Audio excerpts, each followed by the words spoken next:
Willkommen dans Norden. Je suis très contente de vous retrouver pour ce deuxième épisode de la série Avoir un enfant en Suède. Et donc aujourd'hui, on va parler de grossesse et puis de suivi médical et puis d'accouchement.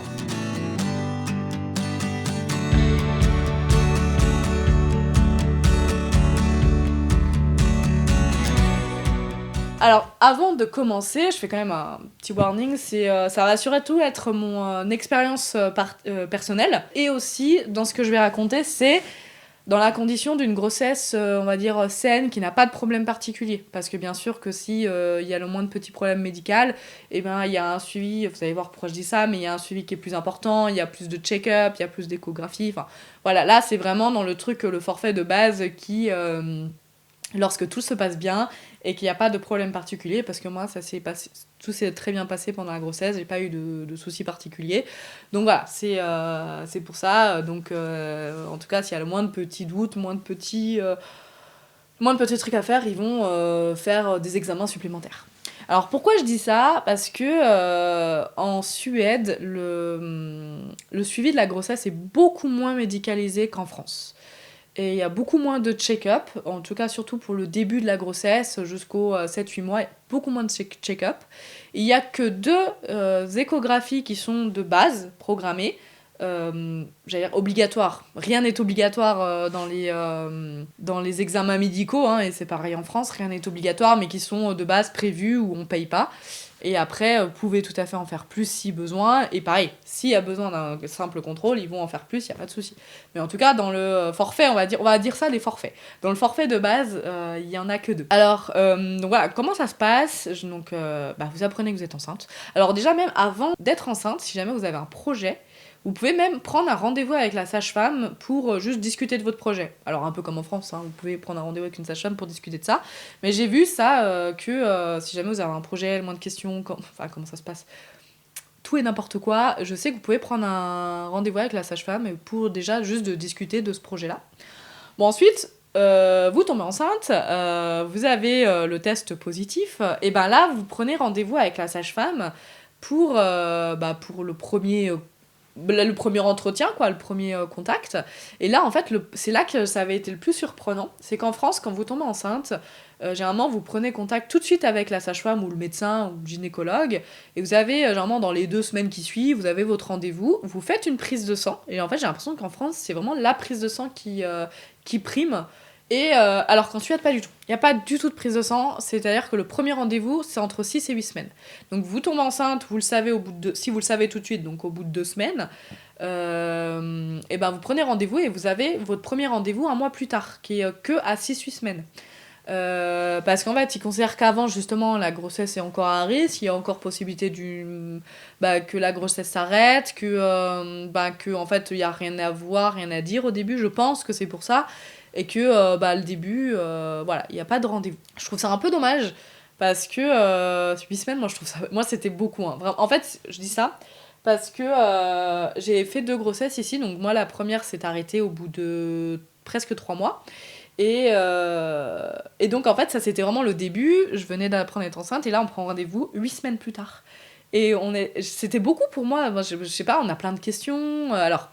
Je sais ce qu'il faut faire, ce qu'il faut ne pas faire, donc je sais qu'il faut pas boire, qu'il faut pas prendre de cigarettes, qu'est-ce qu'il faut manger et tout ça, mais qu'il faut prendre de l'acide folique, donc ça va, j'avais pris le devant et tout, mais je me disais, mais tout le monde n'a pas forcément les infos, et puis on a peut-être des questions et tout ça, et j'avais trouvé ça dur de pas avoir de rendez-vous avant. Et ensuite, j'ai appris qu'en fait, si on a besoin d'un rendez-vous avant, et ben c'est tout à fait possible d'en avoir un. Hein. C'est vraiment, moi j'avais pas osé, je me dis, bon, bah j'attends 8 semaines, c'est pas grave, et puis on suit le système.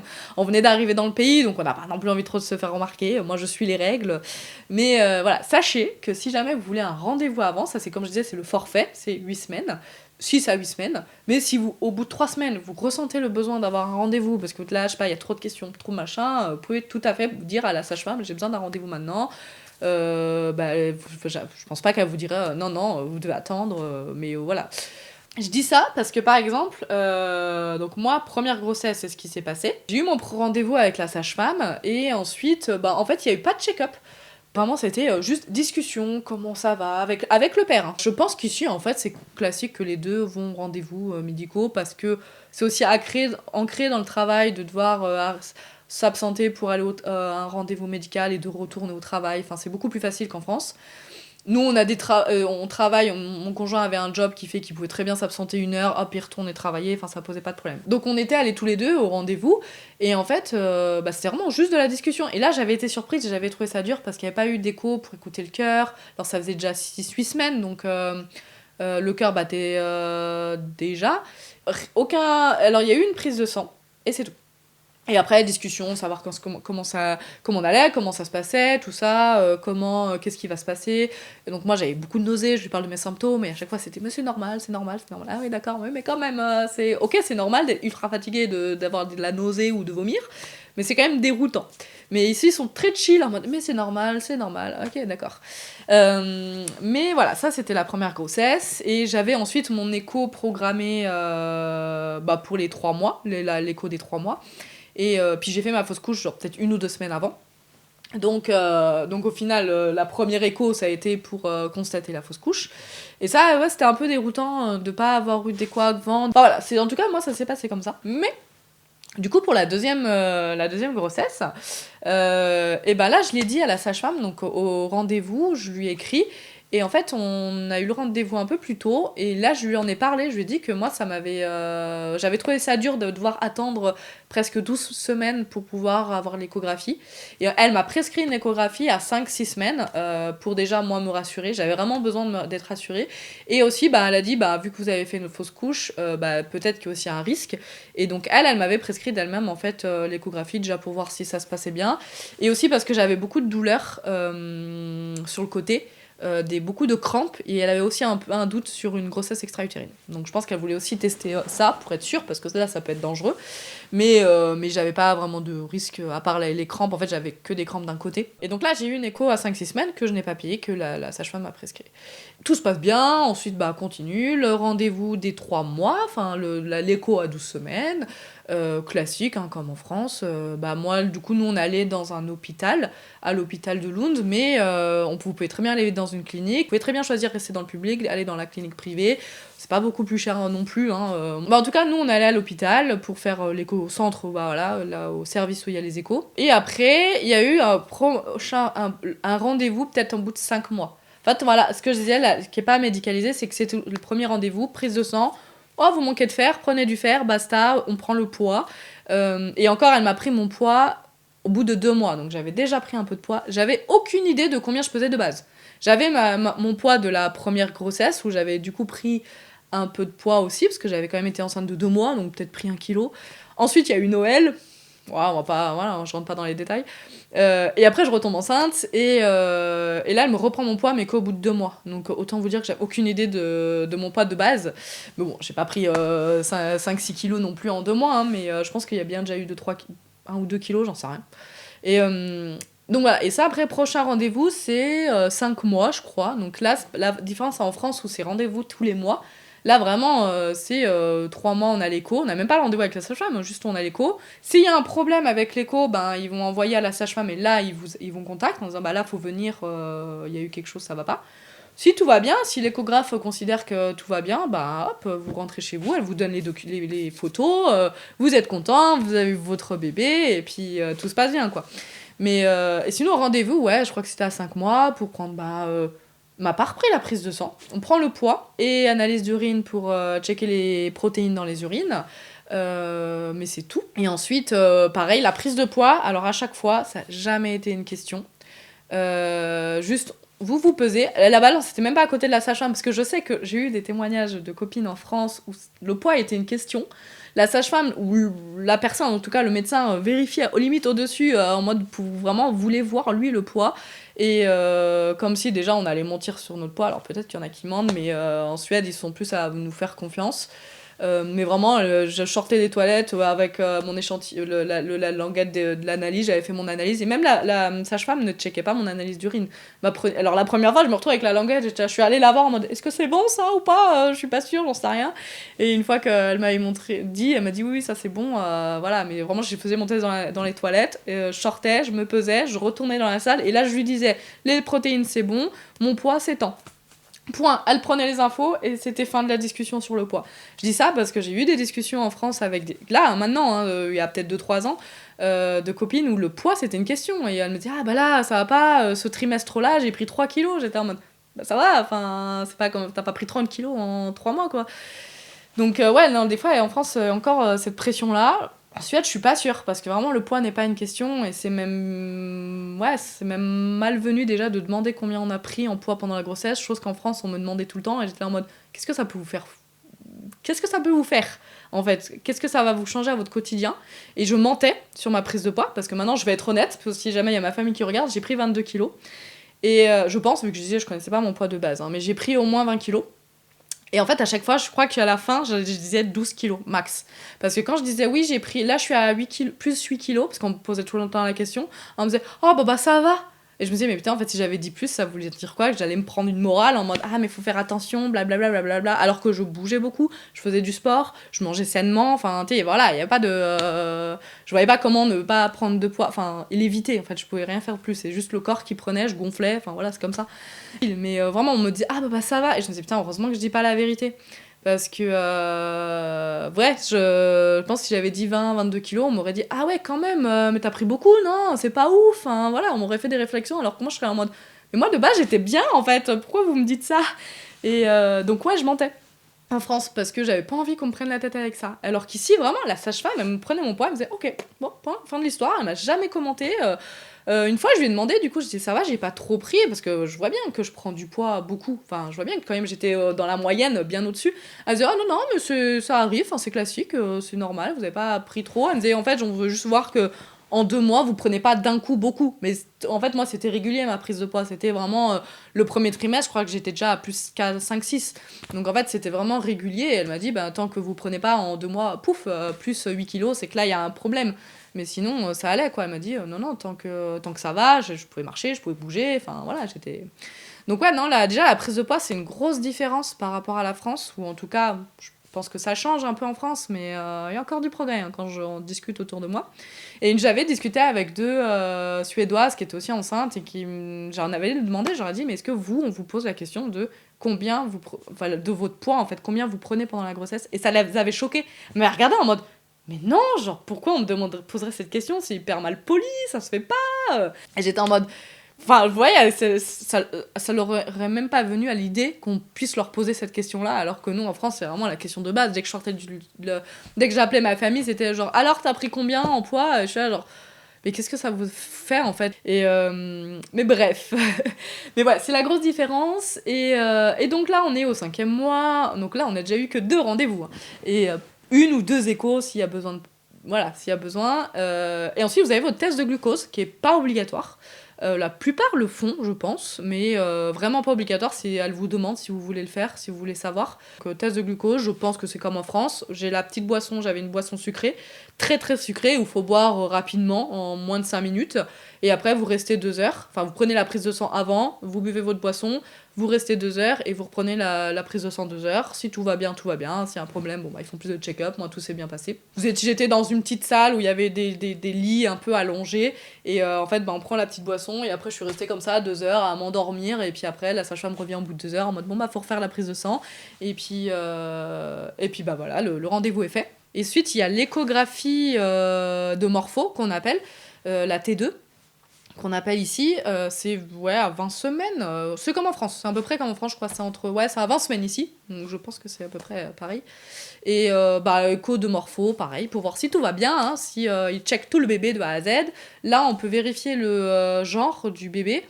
Alors, je crois qu'en France, des fois, ils le font à 3 mois. Je sais que dans certains pays, par exemple, au Canada, ils ont la prise de sang même dès le début, où on peut faire une prise de sang et voir le genre du bébé. Ici, ça se fait pas du tout, la prise de sang, et à 3 mois, ils regardent pas du tout. Parce que c'est encore trop incertain, le risque d'erreur est encore trop important, donc c'est à 20 semaines.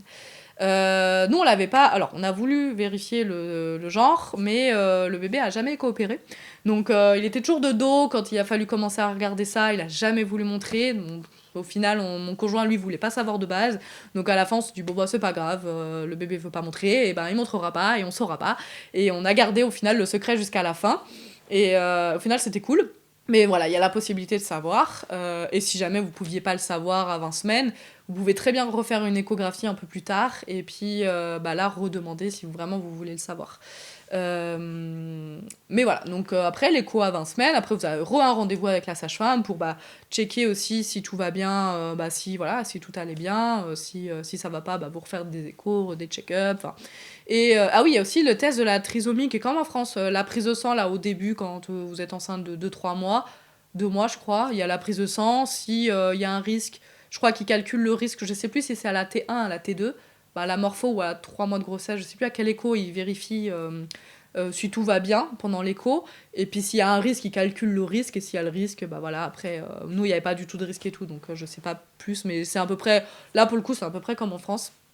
Et pareil, ça c'est pas obligatoire, vous n'êtes pas obligé de checker si vous voulez regarder les risques trisomiques ou pas.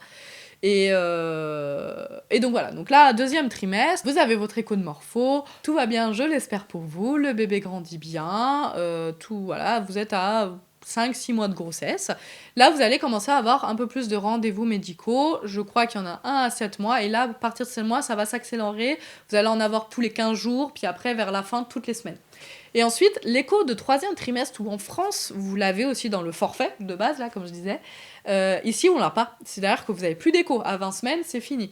Mais vous pouvez en avoir une si vous le souhaitez. Donc nous, on a choisi d'en avoir une parce que moi, je ne pouvais pas psychologiquement rester jusqu'à l'accouchement. Alors, si j'avais pas eu le choix, comme il y a autrefois, bah, on n'a pas le choix. Mais je savais qu'il y avait cette possibilité d'échographie et j'avais besoin de savoir que tout se passait bien, surtout que je prenais beaucoup de poids et en fait je le sentais pas beaucoup. Au début, ouais, je pense par rapport à d'autres bébés, il n'était pas non plus si actif que ça, alors qu'au final il va très bien et qu'il est très actif. Mais voilà, j'avais besoin de refaire cet écho-là. Donc en fait, on est allé dans une clinique privée et puis bah, on a fait l'écho de troisième trimestre. Et qu'apparemment, la plupart des gens, tous les gens qui ont eu une grossesse ici que je connais, ont toutes fait l'échographie de troisième trimestre. Donc c'est assez courant. Et en fait, on l'a fait. J'ai payé. Je crois qu'on a payé 110 euros de mémoire. Donc quand même, ça reste quand même un petit budget, hein, ça reste quand même un prix de payer. Donc, parce qu'en fait, ça nous fait bizarre parce qu'en France, c'est gratuit.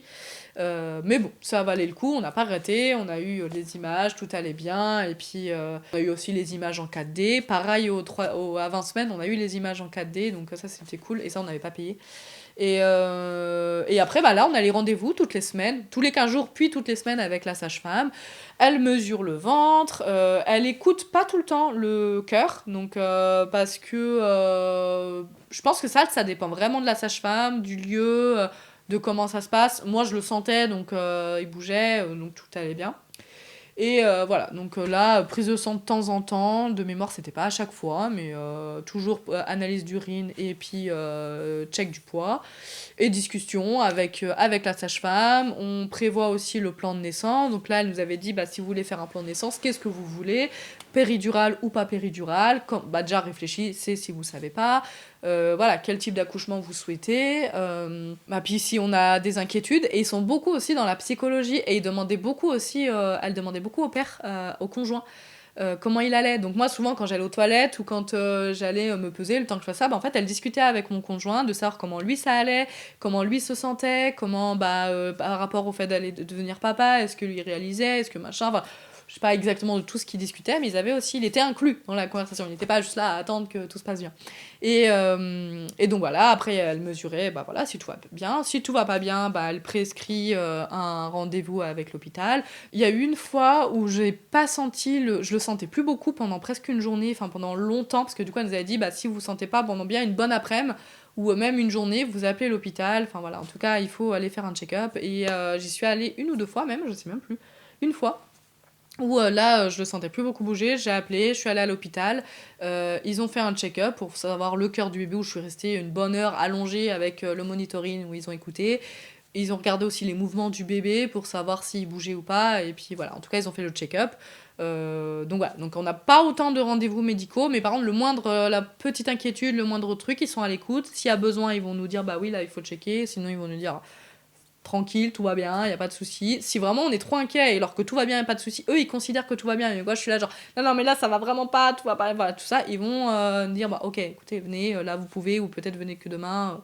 Peu importe. Mais en tout cas, voilà comment ça se passe. Et puis après, ben voilà, rendez-vous jusqu'à l'accouchement.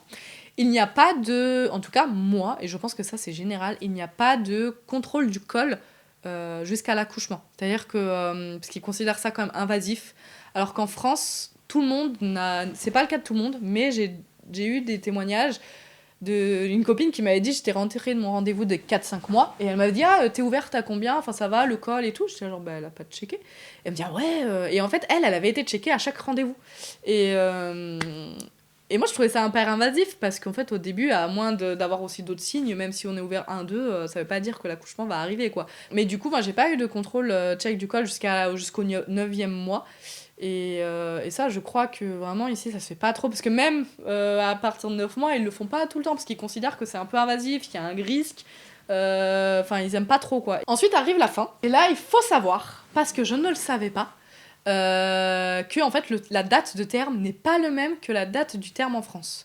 C'est-à-dire qu'en France, on a une date de terme à 41 semaines.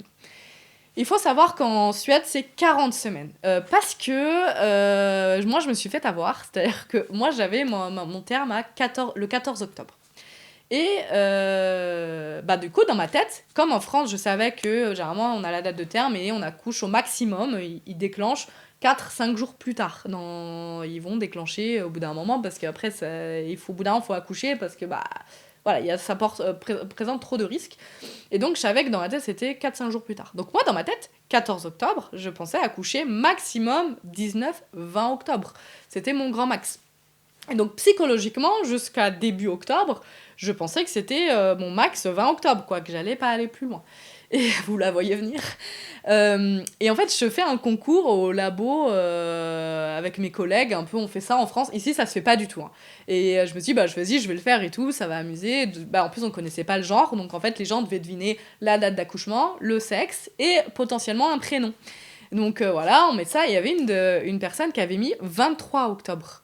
Et je suis allée la voir en me disant, mais c'est pas possible que j'accouche le 23 octobre, c'est beaucoup trop tard, tu as mis trop loin.